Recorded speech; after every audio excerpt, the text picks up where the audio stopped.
Buenos días a todos. Buenos días. Buenos días. Ya estamos por terminar el tema de osteología. Nos falta ver la última fosa. Vemos esqueleto del cuello y acabamos con osteología. Ok. Bueno, ahorita que se siguen uniendo los demás. Ok, nos quedamos en esta parte. Veíamos que el piso de la órbita va a estar constituida por la cara orbitaria de la apófisis piramidal del maxilar. Detalles relevantes, vamos a encontrar lo que es el surco y posteriormente el conducto, surco y conducto infraorbitario. Y en la parte más posterior inferior de la órbita, vamos a encontrar la apófisis orbitaria del hueso palatino. Aquí lo tenemos. El surco y canal o entrada al conducto lagrimal o lacrimonasal. Este de aquí. La cresta lagrimal anterior y cresta lagrimal posterior.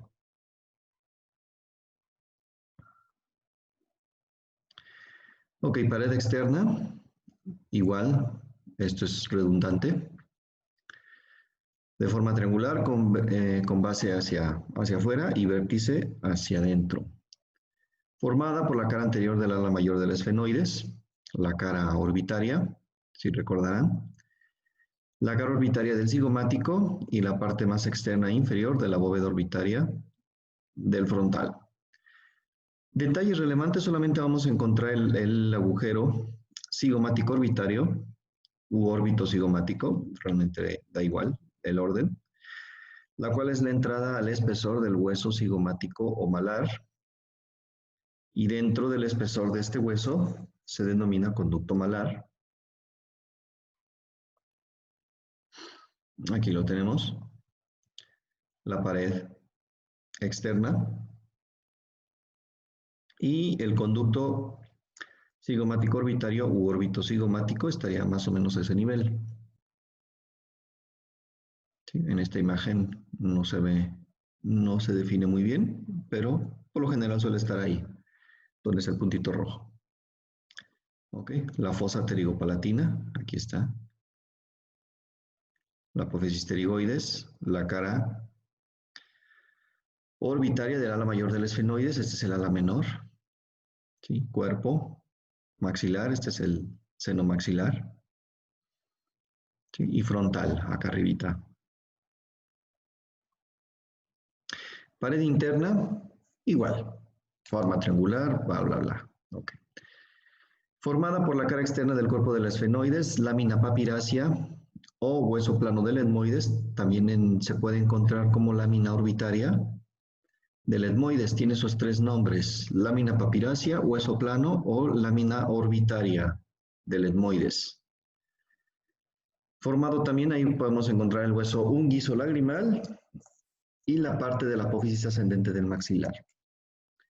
Detalles relevantes: la fosa lacrimonasal, que no es más que la entrada al conducto lacrimonasal. Dicho conducto está formado por las crestas anterior y posterior. La anterior corresponde al maxilar y la posterior corresponde exclusivamente al unguis.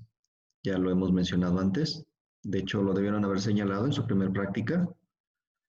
¿Sí? Aquí lo tenemos, la cara interna.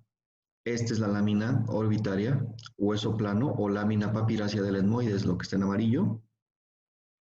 El unguis o lagrimal y la apófisis ascendente. Cresta nasal o lagrimal anterior y cresta nasal o lagrimal posterior, surco y conducto lacrimonasal. Bordes o ángulos. El del borde superexterno, estaríamos hablando más o menos a este nivel, aquí. En su parte anterior se confunde con la fosa lagrimal, su parte media corresponde a la sutura frontoesfenoidal, y en su parte más interna con la cola de la hendidura esfenoidal. Borde superinterno, ya estamos hablando a este nivel, aquí, ¿sí? Corresponde a lo largo de la sutura frontoetmoidal. Vamos a ver una imagen, frontoetmoidal, todo esto.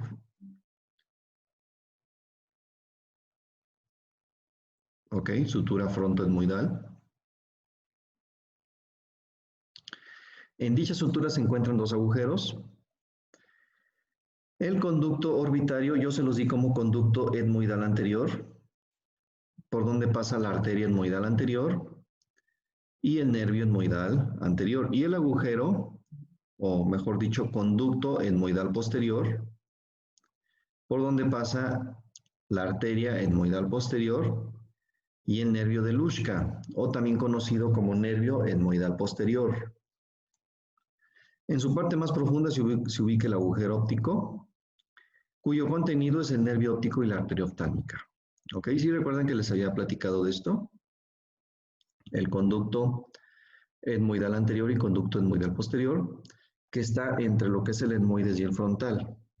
En el etmoides, en la cara correspondiente, vamos a encontrar unos surcos y van a ser complementados cuando se articule con el frontal, formando estos dos conductos, conducto etmoidal anterior y conducto etmoidal posterior. ¿Sí? Les hago la aclaración para no confundirlo con el agujero etmoidal anterior que se encuentra en la lámina cribosa. En la parte más anterior de la lámina cribosa se encuentra el agujero etmoidal anterior. ¿Ok? ¿Sí recuerdan? Que les había comentado que no me los vayan a confundir. Borde inferoexterno, es decir, estamos ya a este nivel. Dicho borde corresponde y confunde con la hendidura esfenomaxilar u orbital inferior, muy visible en cráneo seco, en cráneo vivo, sin embargo, está cerrada por periósteo. Periósteo, ya saben, la envoltura de cada huesito. ¿Sí? De hecho, cuando hay una fractura ósea, lo que duele realmente es el periósteo. El periósteo es muy sensible. ¿Sí? Por los huesos sí, pasan vasos y nervios, pero en sí, el hueso en sí no está debidamente inervado. ¿Sí? Lo que duele cuando un hueso se fractura es precisamente el periósteo. Cuando se hace una cirugía de muela del juicio, lo que hace que haya una inflamación importante, si alguno de ustedes ya le han sacado la muela del juicio, ¿sí? Y si fue por cirugía, si fue sin cirugía, pues ni se inflamaron, pero si es por cirugía, hay una inflamación importante. Esa inflamación se debe al periósteo, ¿sí? Es un tejido muy, muy sensible, ¿ok?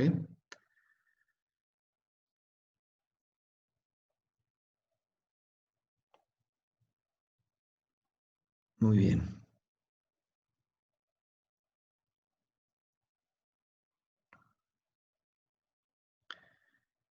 Borde inferointerno.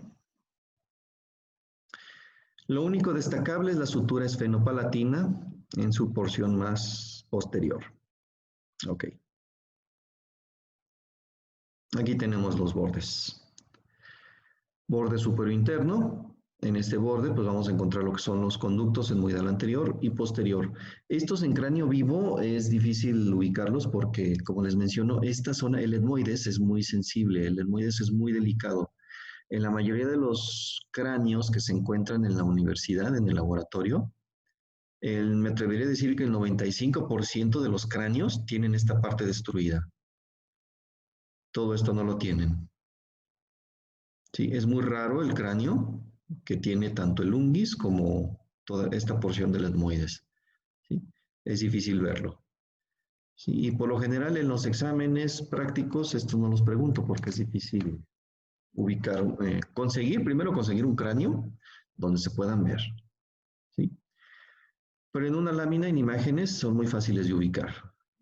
Tienen que ir a la sutura frontoetmoidal y ahí sobre la sutura, si no hay pierde, ahí van a encontrar el conducto etmoidal anterior y el conducto etmoidal posterior. ¿Sí? Y más al fondo va a estar el agujero óptico. Recuerden esta columnita y en esta columnita vamos a encontrar el tubérculo infraóptico, donde se inserta el anillo de zinc. La hendidura esfenoidal u orbitaria superior, sutura superoexterna, sutura inferoexterna, que corresponde prácticamente a toda la hendidura esfenomaxilar u orbitaria inferior, ¿sí? y el borde inferointerno, que realmente no tiene mucha relevancia, no tiene detalles.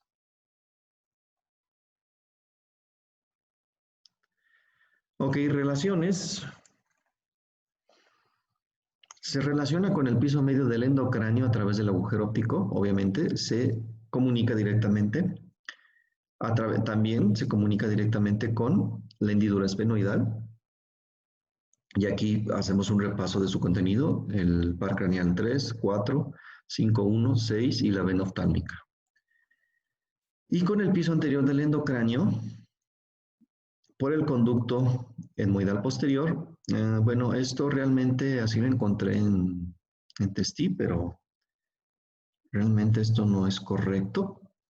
En algunos casos sí se comunica, pero en algunos casos no. Nada más apréndanse conducto etmoidal anterior. ¿Sí?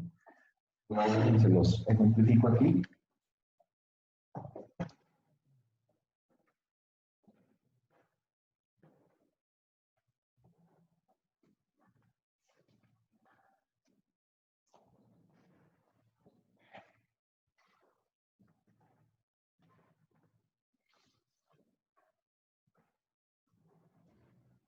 Okay.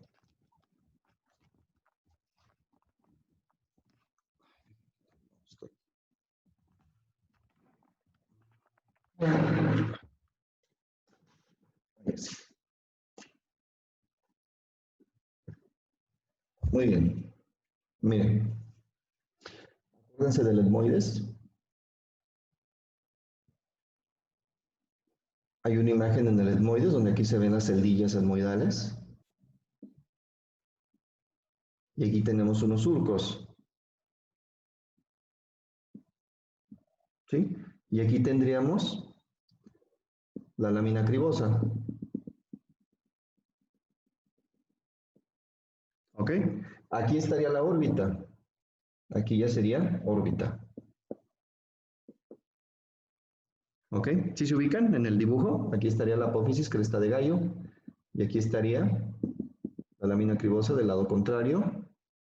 Y la masa etmoidal del lado contrario. ¿Sí? En esta parte, cuando llegue el frontal y se articula aquí, va a formar, cerrando estos surcos, en conducto etmoidal anterior y conducto etmoidal posterior. ¿Ok? ¿Sí se acuerdan de esto, verdad? ¿Sí? Ok. Aquí estamos en órbita y aquí donde está la lámina horizontal del etmoides o lámina cribosa, ¿sí? Ya estamos hablando del piso anterior. Más acá atrásito está el piso medio. Sí, por aquí estaría el yugum esfenoidal, las apófisis clinoides, el agujero óptico, el surco prequiasmático, ¿sí? Más o menos a ese nivel. ¿Sí? Por lo tanto, a través de estos conductos hay una comunicación entre órbita y piso anterior de endocráneo. ¿Sí? El nervio etmoidal posterior o nervio de Luschka se mete por aquí, pero en ocasiones ni siquiera sale a esta zona. Se mete y se distribuye en el seno esfenoidal que estaría más o menos a este nivel. ¿Sí? Es por eso que les hago la aclaración, que aquí viene la presentación, que a través de estos dos conductos se puede comunicar con el piso anterior, pero con el posterior es raro. O sea, en ocasiones sí se puede llegar a comunicar, pero en otras ocasiones no abandona el espesor de estos huesos y se va directamente al seno esfenoidal. ¿Me explico? El que sí comunica, sí o sí, es el etmoidal anterior. Llega a la lámina cribosa y por aquí pasa el nervio, aquí estaría el agujero etmoidal anterior, entra aquí el nervio y llega a las fosas nasales. ¿Sí? De las fosas nasales pasa por detrás de los huesos propios de la nariz, labrando el surco etmoidal, ¿sí? Sigue descendiendo y llega hasta la punta de la nariz. ¿Sí? La inervación de las fosas nasales está mayormente inervado por 5-1. ¿Sí? Si a alguno de ustedes les han operado la nariz, Yo creo que la nariz no dolía tanto o no duele tanto. Lo que duele más es la cabeza. Después de la cirugía, después de una cirugía de nariz, lo que duele es acá. ¿Sí? ¿Por qué? Porque el oftálmico queda muy irritado. Incluso hasta los ojos les pueden llegar a doler. ¿Sí? La nariz no. Lo que les duele es todo esto. ¿Sí? Después de una operación de nariz. ¿Por qué? Porque se irritan precisamente estos nervios que vienen desde el oftálmico. Y el oftálmico también tiene un ramo meningio, ¿sí? Que como su nombre lo indica, va a inervar las meninges. Y como hay comunicación entre los nervios, pues sí, hay mucho dolor en esta zona. ¿Sí? Muy bien. Y por último, con fosas nasales, por el conducto lagrimal. Ay, aquí lo puse como conducto nasal. Sí tiene ese nombre, pero dejen de una vez lo cambio para que no me los confunda.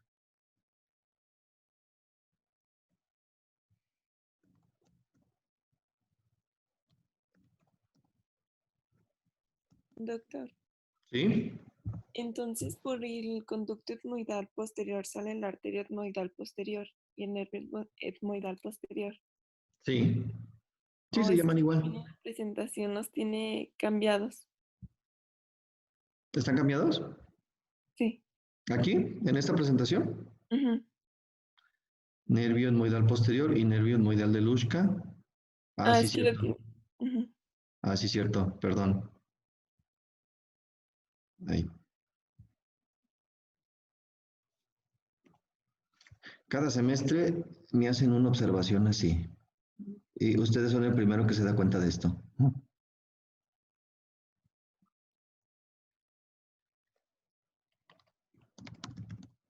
Mm,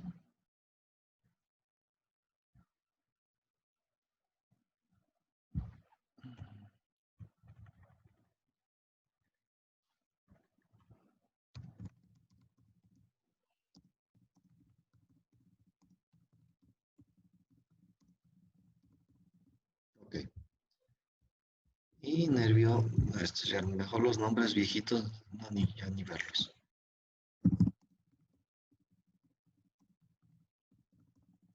Así es. Ok, ya quedó. Conducto lacrimonasal o nasal. Muy bien. ¿Hasta ahorita alguna duda o alguna otra observación? ¿Comentario?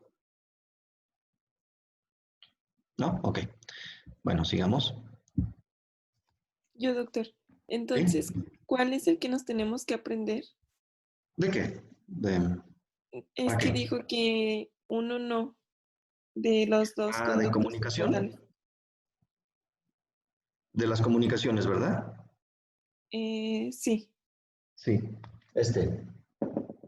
El conducto etmoidal anterior, nada más. El etmoidal posterior no. Sí, porque en Ok. ocasiones sí puede comunicar con el piso, porque luego a veces, o sea, se abre aquí el conducto, a veces se abre aquí y después se vuelve a meter. Pero en ocasiones no se abre, sigue el espesor y llega directo al seno esfenoidal. Entonces, mejor para no confundirlos, mejor apréndanse nada más este. Conducto etmoidal anterior. Sí, ese siempre se abre a la lámina cribosa. Siempre, siempre, siempre. Entonces, ¿no se abre y se pasa por el hueso? Sí, va dentro del hueso, así es. En ocasiones no se abre. O sea, en ocasiones no llega a comunicarse aquí. Sí, o sea, algunas veces llega el nervio, se asoma un poquito y se vuelve a meter en el espesor, se mete al esfenoides. O a veces sigue en el conducto y en el espesor del hueso llega directamente al seno esfenoidal. ¿Sí?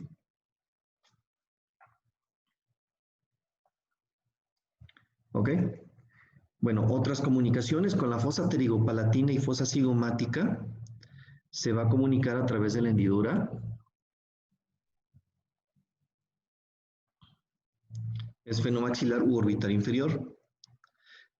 Contenido, solamente el ramo orbitario de B2, de 5,2. ¿Sí? Con la fosa temporal, indirectamente a través del conducto malar, que de hecho ya lo habíamos visto cuando vimos la fosa temporal. ¿Sí? Y con el exterior a través de la escotadura supraorbitaria, aquí, y el agujero infraorbitario. ¿Sí? Creo que eso queda claro, ¿no? Ahí. Muy bien. Profe, yo tengo una duda. ¿Sí? ¿Por qué puso que el agujero óptico sería relación con el piso medio? Porque el agujero óptico se abre al piso medio, no se abre al piso anterior. ¿Sí? Acuérdense que los límites del piso anterior y medio son el borde posterior de las alas mayores del esfenoides y el limbo esfenoidal. El limbo esfenoidal se encuentra entre lo que es el yugo y el surco prequiasmático. ¿Sí? Ya por detrás del limbo esfenoidal está el surco prequiasmático y a los extremos de ese surco están los agujeros ópticos. ¿Sí?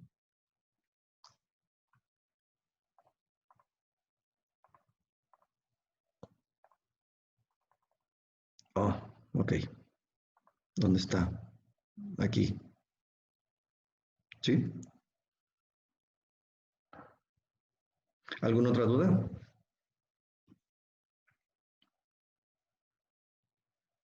¿No?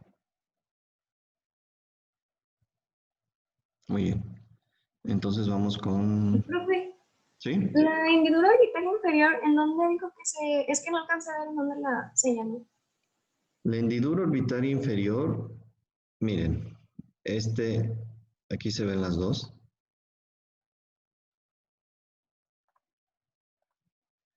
Esta es la hendidura esfenoidal.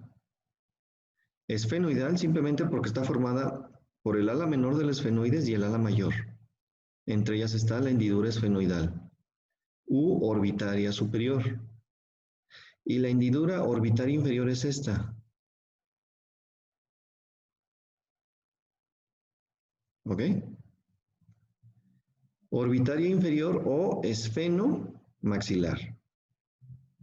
¿Sí? Porque está formada por el esfenoides y la apófisis cigomática o piramidal del maxilar. ¿Sí? Hendidura, esfeno, maxilar u orbital inferior. ¿Sí? Sí, gracias. Ok. ¿Alguna otra duda? ¿No? Bueno, entonces sigamos con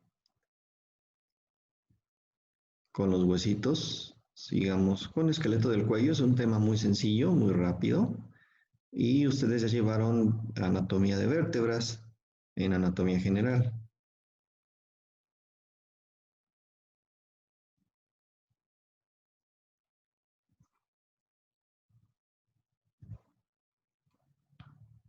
Ok, ahí está, esqueleto del cuello. Muy bien. Generalidades. A ver, es que hemos borrado aquí.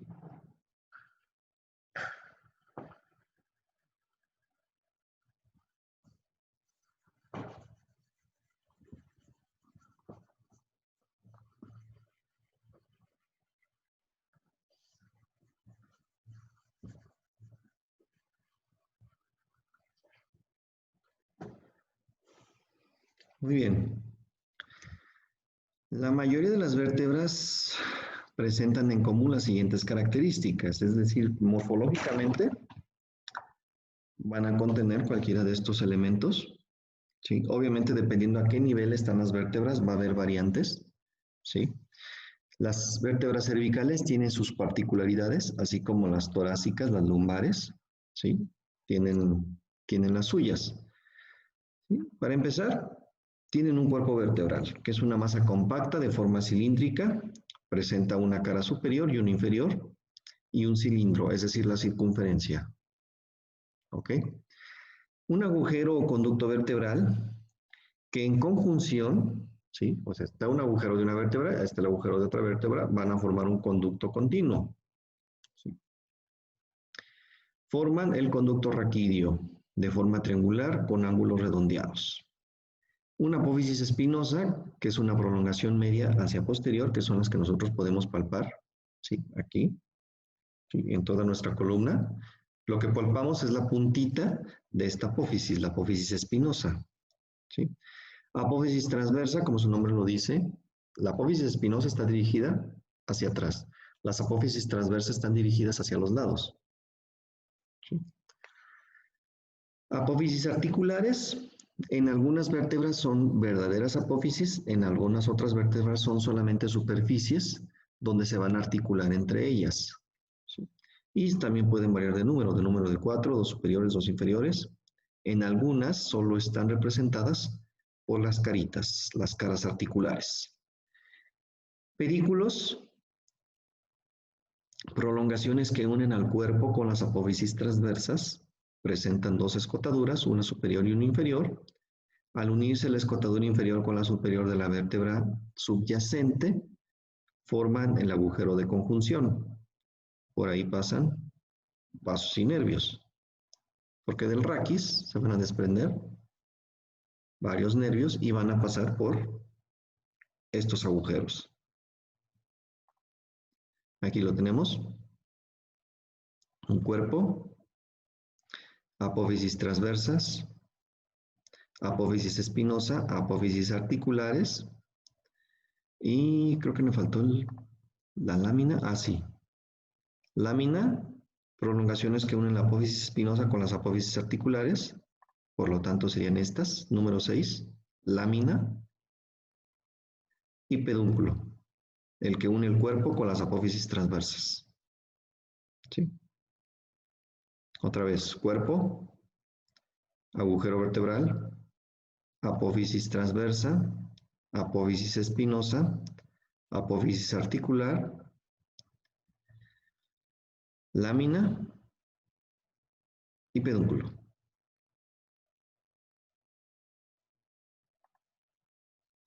Ok, ahora sí, particularidades de las vértebras cervicales. A diferencia del atlas y el axis, que tienen, morfológicamente son muy diferenciadas, ¿sí? Tienen sus características particulares y por eso se ven por separado. Las vértebras C3, C4, C5, C6 y C7 tienen más o menos los mismos detalles y se caracterizan de las vértebras dorsales y lumbares. El cuerpo vertebral es de forma rectangular. Presenta, de hecho, esto es muy típico verlo en una radiografía lateral. ¿Sí? Van a ver la forma perfectamente rectangular. Y esto es un detalle que nosotros analizamos en ortopedia.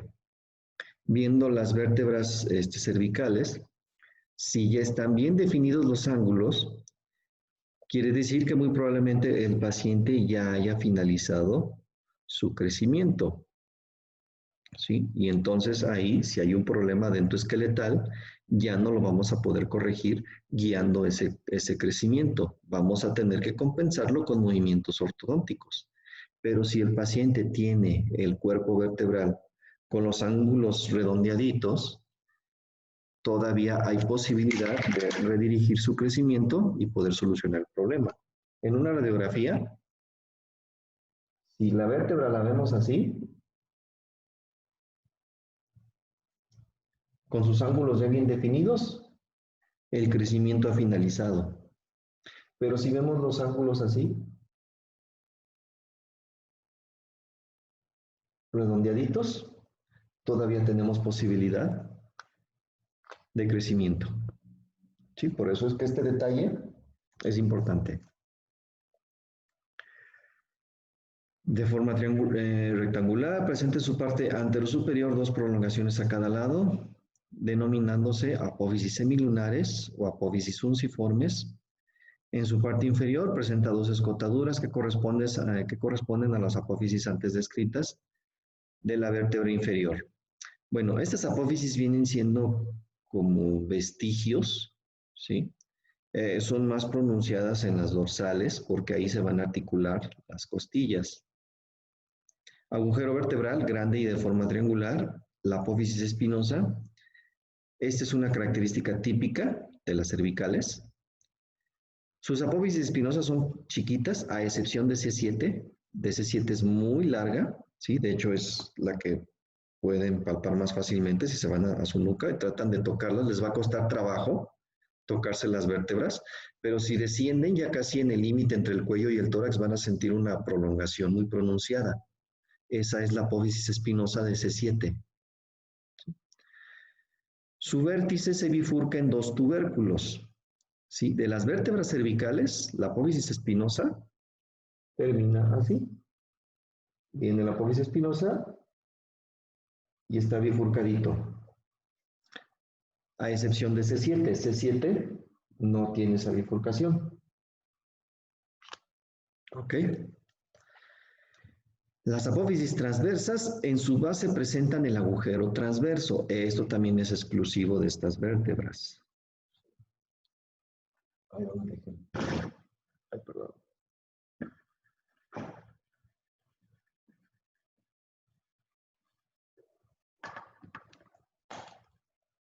La apófisis transversa va a estar así y en medio va a tener un agujero. Así más o menos se ven. ¿Sí? Por aquí pasa la arteria vertebral.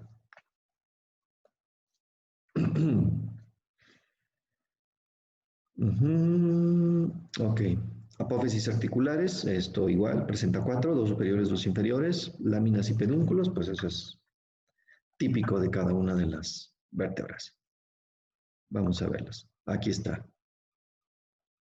¿Sí lo ven? Esta es una vértebra cervical. Vean su cuerpo.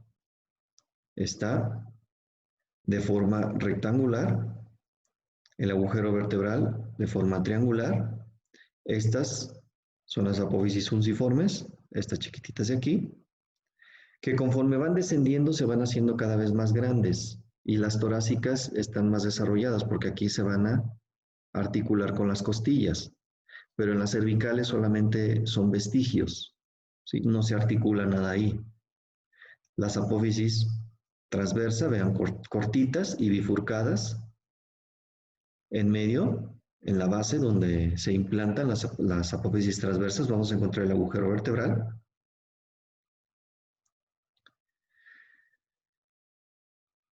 Las apófisis articulares, estas son las superiores, abajo, obviamente las inferiores. Y la apófisis transversa, vean, muy chiquitita. Esta debe ser una C3. ¿Sí? Y bifurcándose. ¿Sí? Y ay, siempre se me confunde lámina y pedúnculo. A ver, ¿cuál es el pedúnculo? La apófisis espinosa. Sí, es la lámina. No, sí estaba bien. Ya no debería dudar. El pedúnculo estaría por aquí, que es la porción que une el cuerpo con las apófisis transversas, y esta es la lámina. La lámina es la que une las apófisis articulares con la apófisis espinosa. ¿Ok?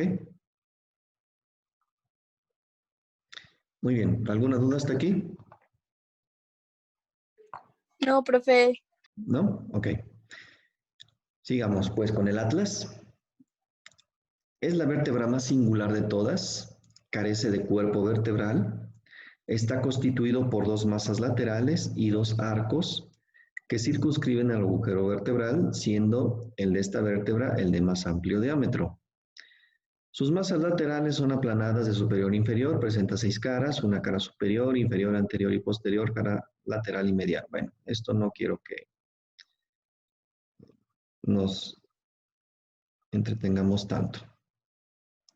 Arco anterior, arqueado y convexo. El arco anterior es este. Este es el arco anterior. Estas son las masas laterales. ¿Sí? Y este es el arco posterior.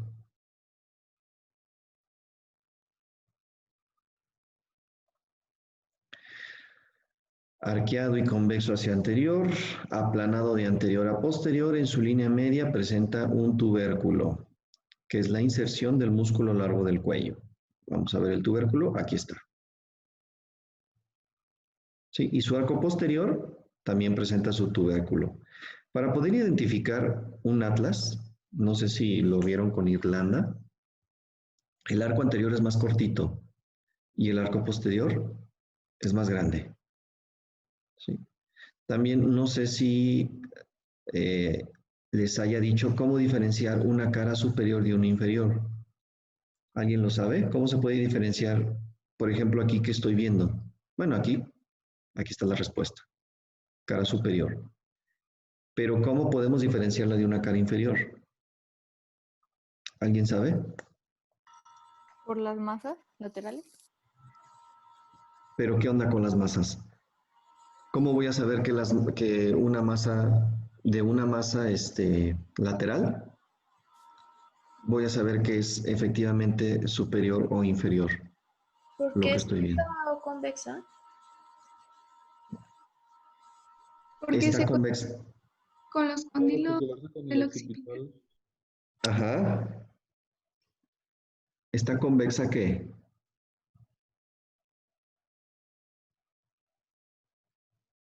¿Y la de abajo cómo está? Cóncava. Cóncava.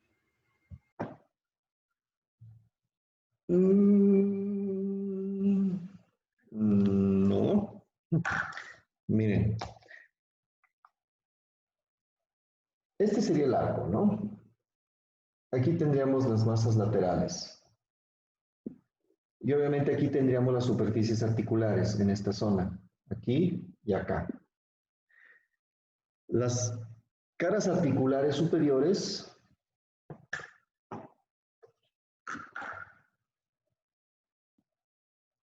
van a estar cóncavas.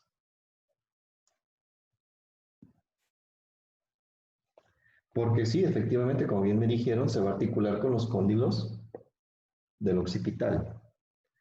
Y las inferiores están casi planas, Porque el axis, bueno, porque se articula con una superficie articular del axis, que también es casi planito.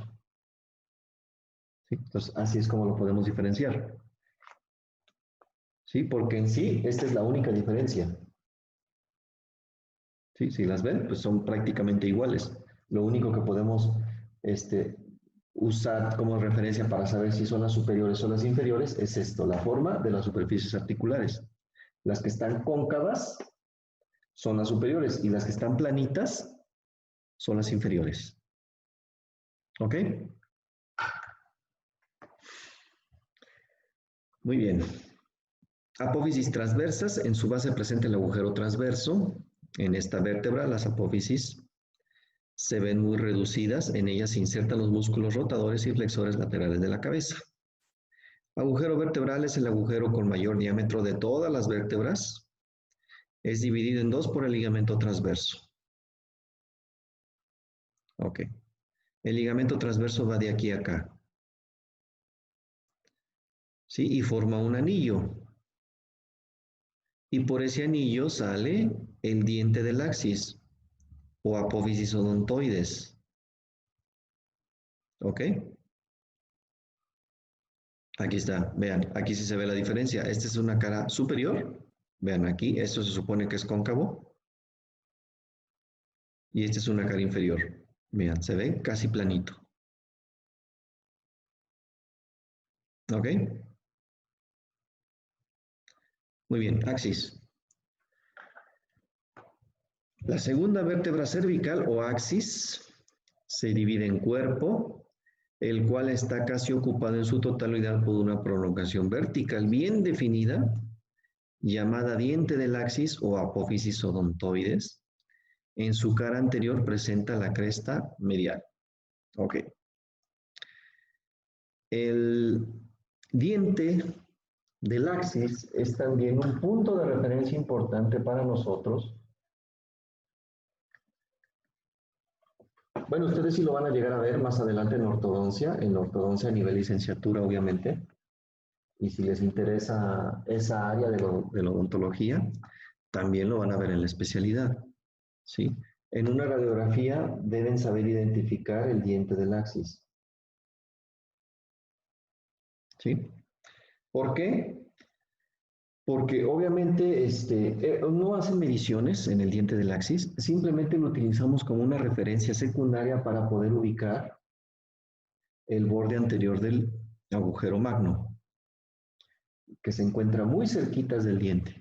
En ocasiones esta zona se ve muy difusa y casi siempre el diente se ve bien definido. Y lo utilizamos como referencia para poder ubicar un punto cefalométrico muy importante que se llama vacío. Por eso es importante conocer esta vértebra. ¿Ok? No se preocupen, esto lo vamos a ver ya al final del curso. Es el último tema, los puntos craniométricos, que van a utilizar en ortodoncia. Ya creo que es en octavo sí ven teoría de ortodoncia. Es una brecha muy larga entre tercero y octavo, ¿sí? Entonces sí les recomiendo que esta materia es pesada, es tediosa, y desgraciadamente lo ven muy tempranamente y todos estos conceptos que les estoy dando, ustedes los van a volver a ver más adelante. Pero luego que yo les di un tema y lo vuelvan a ver, luego a veces hay una brecha muy larga, como el que les estoy diciendo. ¿Sí? Ahorita, tercero, están viendo puntos craniométricos porque viene en el programa y no los van a volver a ver hasta ortodoncia en octavo. ¿Sí? Entonces, para que lo vayan repasando, guarden sus prácticas, ¿sí? Y pues les den una ojeadita de vez en cuando. Ahorita esta materia, los conceptos que les estoy dando, lo van a aplicar el siguiente semestre en anestesiología. Y después los van a aplicar en exodoncia. Y después lo van a aplicar en prótesis. ¿Sí? Después en cirugía y ortodoncia.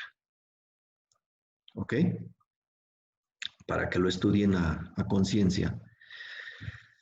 Apófisis articulares del axis, representadas solamente por caras, dos superiores y dos inferiores. Pedículos nacen directamente de las caras articulares y se confunden con las láminas. Las apófisis transversas son poco desarrolladas, son apenas unos tubérculos. En base presenta los agujeros transversos, láminas, las que unen estas apófisis transversas con la apófisis espinosa.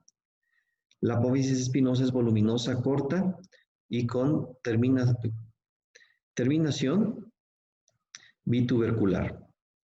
Y el agujero vertebral, a ver, vamos a verlo. Aquí está. Este es el cuerpo. Y como dice la presentación, está ocupado casi exclusivamente por la apófisis odontoides. Las apófisis articulares prácticamente no existen, son solamente superficies articulares. Vean las apófisis transversas qué poco desarrolladas están. Son apenas unos tubérculos. ¿Sí? Esa también es una apófisis articular, la inferior.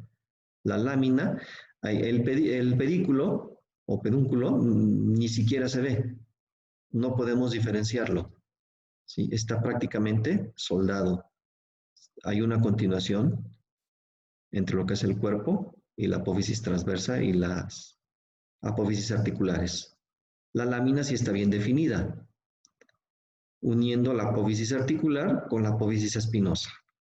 Y vean, la apófisis espinosa, muy cortita.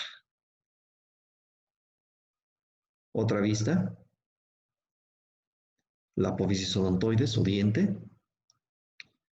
Las superficies articulares. La apófisis transversa, vean que poco sobresale.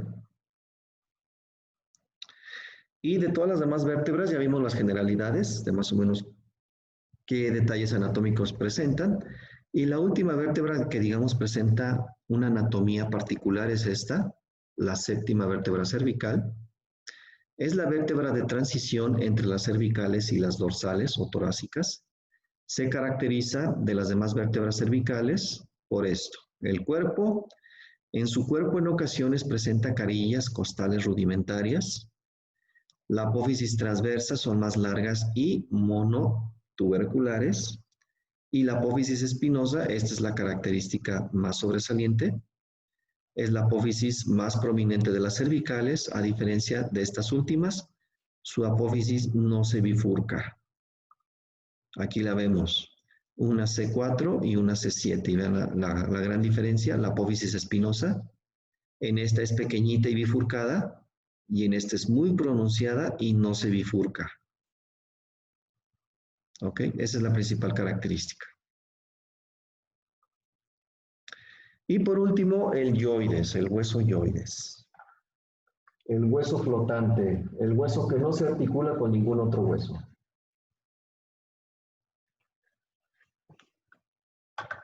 Para estomatología, principalmente para ortodoncia, también tiene importancia conocer el yoides. Más que nada su posición.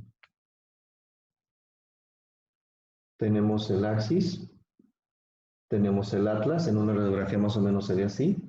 Tenemos C3 y C4. ¿Ok? Así más o menos se ven en una radiografía.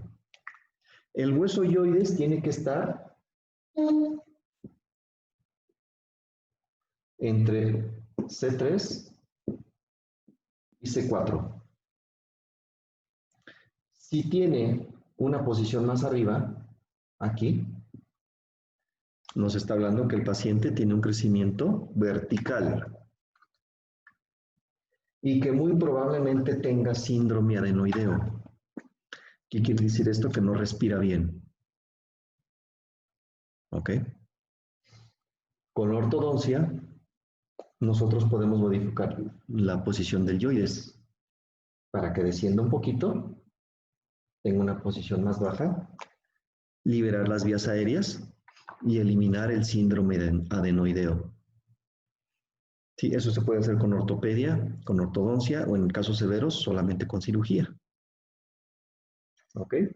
Por eso es importante conocer este huesito. Es muy sencillo, terminamos con este y acabamos.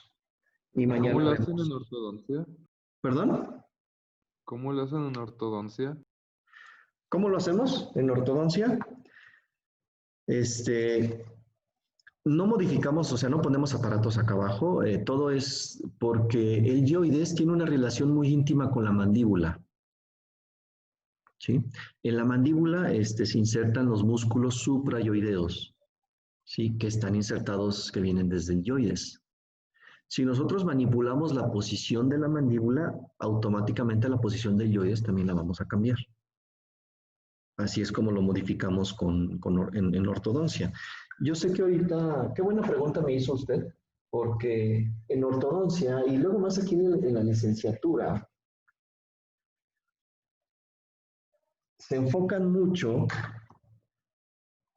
Nosotros somos cuerpos tridimensionales. Tenemos una dimensión transversa, vertical y sagital. Y en la licenciatura, al menos en mis tiempos, nos enfocábamos mucho. No sé si ya lo habrán visto. Yo creo que sí, por lo menos eso lo han de haber mencionado en anatomía dental.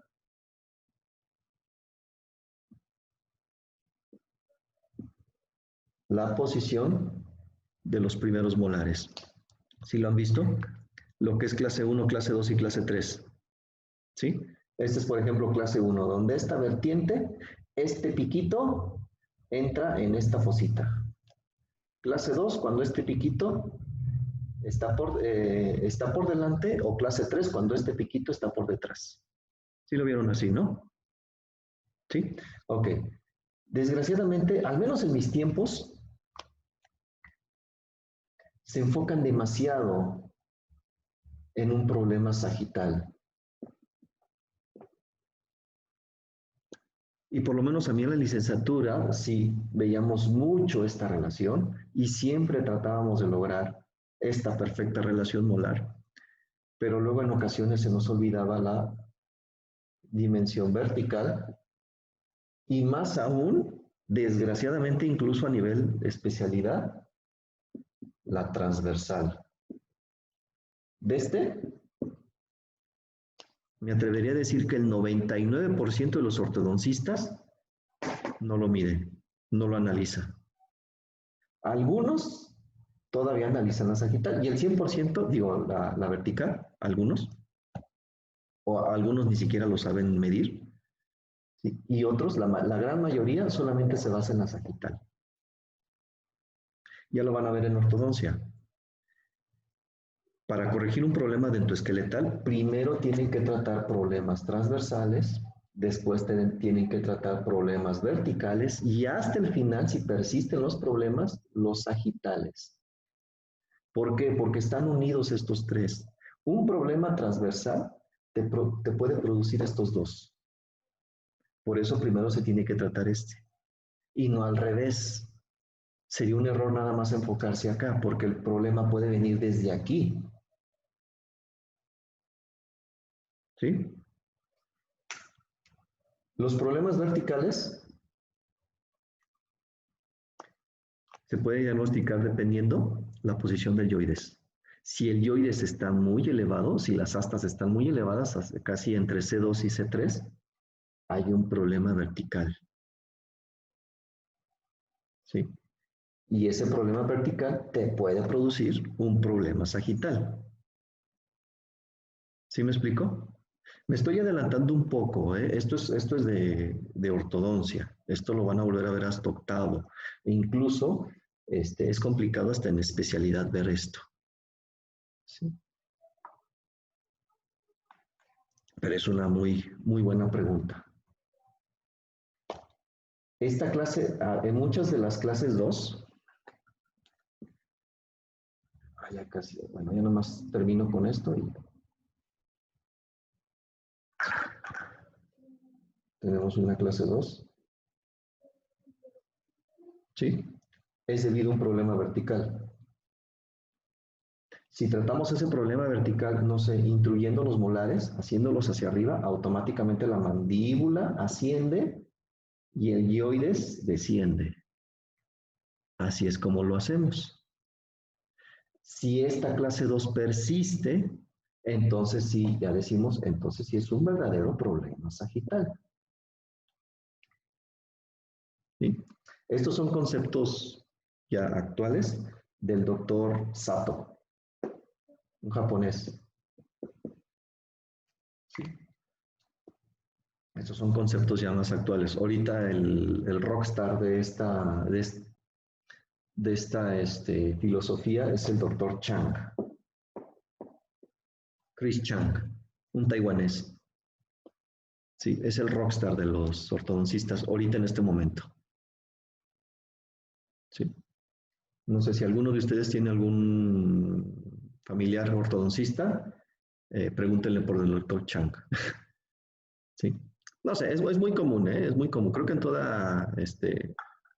toda generación siempre hay alguien que tiene, mi tío, mi papá, mi mamá o mi tía es ortodoncista. ¿Sí? Ahí lo pueden ver. ¿Ok? Muy bien. Bueno, pues hasta aquí le dejamos. Mañana vemos yoides, terminamos con huesos del cuello. El yoides es muy cortito, lo vemos muy rápido. Y vamos a empezar mañana a ver lo que es artrología y a descansar 3 días. ¿Sale? Bueno, ¿alguna pregunta? Profe, yo nada más quería saber cuándo nos mandó esta presentación. ¿Cuál? La de Esta- huesos, ya tiene rato, ¿eh? Sí se las envié, creo que la semana pasada. Pero sí entonces se para las buscarla. enviaron. Sí, Yo creo no la descargué. sí, búsquenla porque sí, ya se las envié, la de vértebras. Sí, de hecho, Dale, hoy gracias. les envié la de articulaciones y músculos. ¿Sí? Ok. Gracias. Pero las presentaciones úsenlas como referencias, porque ya como hoy me lo hicieron ver, tienen errores. ¿Sí? Entonces nada más úsenlo como referencia, mejor recurran al libro. ¿Sí? Porque como les digo, esas presentaciones luego a veces las hago entre paciente y paciente y vean, todavía hasta ahorita ustedes son mi 6º grupo, todavía me siguen encontrando errores. Sí. Ay, perdón por eso, pero no es mala fe, ¿eh? No, y además la materia es para volverse loco. ¿Sí? O sea, pues, nadie quiere dar anatomía topográfica. Antes de mí daba el doctor Ventura. Sí, y no, el doctor Ventura, pues, no le podía dar el enfoque estomatológico. Trataba de darle el enfoque, pero no se lo podía dar porque no es estomatólogo. Por eso me hablaron, me pidieron que yo diera clases para que le diera ese enfoque. Pero, híjoles, no está de locos, ¿eh? Nadie en el centro de básicas quiere dar esta materia. Todo el mundo le tiene miedo a esta materia. Sí, dijeron, a ver, consigan un pendejo que la quiera dar y pues me dieron a mí. Sí, yo la doy. Pero bueno, no me ha gustado, le he agarrado gusto a esta materia. Y trato de dárselas lo mejor posible. ¿Sale? Bueno, nos vemos mañana. Sale. Bye, Muchas profe. Hasta gracias. mañana, doctor. Hasta Gracias, luego. profe. Adiós.